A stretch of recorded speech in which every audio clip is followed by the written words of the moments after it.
তুমি না তওবা করেছিলে? তুমি না শুধুমাত্র আল্লাহর জন্য সবকিছু ছেড়ে দিয়েছিলে? বুঝতে পেরেছিলে কোথায় তোমার আসল ঠিকানা? ভুলে গেছো? আবার কোন পাপ তোমায় গ্রাস করে নিল? তুমি তো সেই যে নিজের পাপের প্রতি অনুতপ্ত হয়ে সিজদায় পড়ে অঝরে কেঁদেছিলে। তাহলে আবার কেন দুনিয়ার ধোঁকায় পড়ে গেলে? কেন ভুলে গেলে কোথায় তোমার আসল গন্তব্য? তুমি কি হার মেনে নিয়েছো নফসের কাছে? তুমি এত দুর্বল, ভুলে গেছো তুমি কার বান্দা?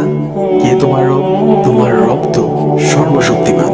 সর্বশক্তিমানের বান্দা আবার কখনো দুর্বল হয় নাকি? মৃত্যু পর্যন্ত লড়ে যাও তুমি। শয়তানকে দেখিয়ে দাও তোমার ইমানের পাওয়ার।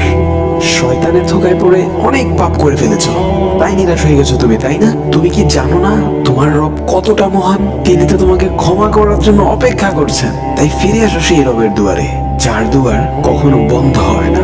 ভিডিওটি ভালো লাগলে একটি শেয়ার করে দিবেন, হয়তো আপনার একটি শেয়ারও কারো হেদায়েতের ওসিলা বনে যাবে।